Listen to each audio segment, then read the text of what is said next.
Bob and Brad, the two most famous physical therapists on the internet.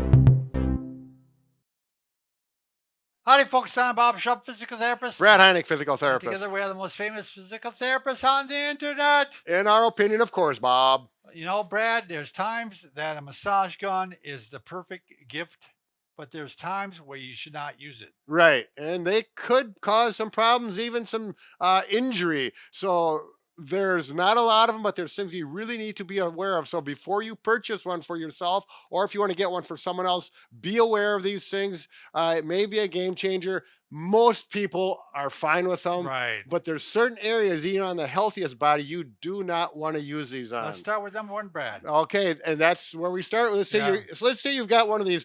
Your nephew is a football player, and he wants one of these. Guy. You're going to give him the nice one, the biggest one they have, which and we have our line, we have our name on them. We know these work well. We've used them all and promote them. Yeah. Now this one really has a lot of power, but even the largest muscleless person, beefy football player, if they put this on their neck, right in here, there's potential to cause serious problems. It's going to rattle your cage. Yeah. I mean, there's not a lot of soft tissue there. So you're going right onto the bones. It's just uncomfortable. Yeah. So depending on where you go, I don't even like to get close. You can go down into the shoulders, onto the traps. You get up to the upper trap. Right. And especially like this one has a steel head, could really get aggressive and deep. Yeah. Boy, if you go over a bone with that, it's going to hurt. It's not going to be fun. You do not want to use it. I won't even get into the suboccipital area here. Yeah. I won't do that, which might feel good, but no. So do not use it in the neck or any part of the head, not on the jaws. Some people are like, oh, TMJ, it might be good for that. No, do not use it. From the neck up is completely out of question. Number two, over an artery or a nerve. Oftentimes arteries and nerve bundles are in the same area, like in your armpit. Oh, there's a neck one too. Yep, there's a neck one there. So that the carotid artery right there. So you want to avoid a pulse, right? Really, to a large extent. Like there's a pulse right in here. You feel anytime where you can feel a pulse, you're going to stay away from that. And again, in the axillary or the armpit, there's artery, vein, and a nerve bundle in there. Femoral crease in here, you never want to go in there. There's a nerve bundle in there. Plus, there's also the lymph nodes. Right. You don't want to massage a lymph node. Yeah.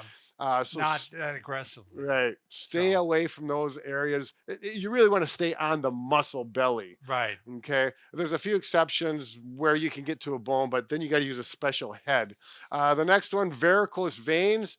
Brad, now, do you want to show yours? Yeah. I just had someone ask this, and I thought this is a really good question because I'm very active for my age, and I do have varicose veins, and it's getting to the point where I got to go to the doctor. There they are. They're in all their glory. Yeah, they're not pretty, but I do not want to use a massage gun on those veins.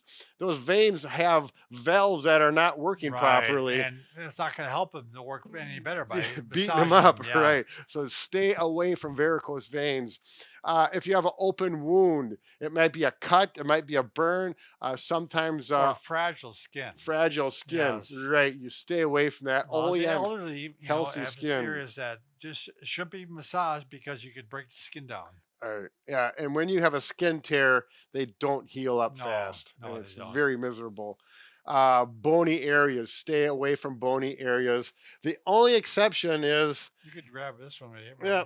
So here's the heads that you can get on all of these. They all have 5 heads each. One is an air head. This is the one, if you want to get close to the bone, on the muscle close to the bone, this is the one you would use, the air head that has some give to it. Actually. Yeah. You can go right to the bone. But there's no reason to massage a bone. So you can get close to it. There's no reason to, massage a bone. Infected area, that's common sense, but some people may think, oh, I got a red infected area, maybe the massage is going to increase circulation. I think obviously cancer would fit in that area too. Yeah, exactly. If you have a recent hip or a joint replacement, stay away from that. Right. Maybe after it's well healed a year, you're gonna have to talk to your surgeon. Yeah, and you could do below it or above it, but not generally not on it. Not close to it. Yes, be So- safe with that. Best to have manual massage is going to be better for that. Abdominal area, you're not going to massage that with one of these. Yeah. It's just you're asking for problems. Not a big fan. No, Not I bad. would stay away from that. And I think I mentioned, I had infected areas on there twice. I didn't know Yeah, that. near infected areas now. A now- numb area. yeah, some people, for example, if you have diabetes, Right. and you have neuropathy. And a lot of people have that where kind of below the knee is very common, where they don't have sensation. You're not going to massage your calf if you don't have good sensation there, because Right. you might be creating some damage and you don't want the feel it. feedback. Yeah, you got to have feedback. You don't want to massage on any part of the body that creates pain.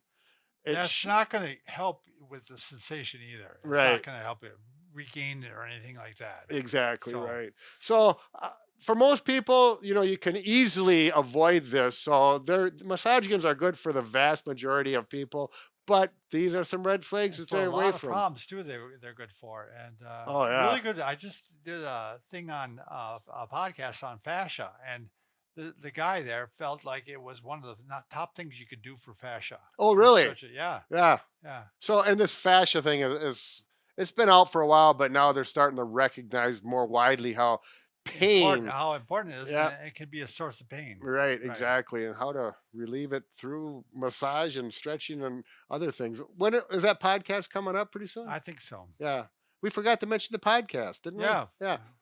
And our giveaway, which is the wheelchair. Oh, the wheeled walker, Wheeled which is walker. a chair in itself. So this is if someone in your family needs a wheeled walker, particularly if they need platforms for their forearms, this is beautiful. Yeah, this is it's a beefed-up expensive.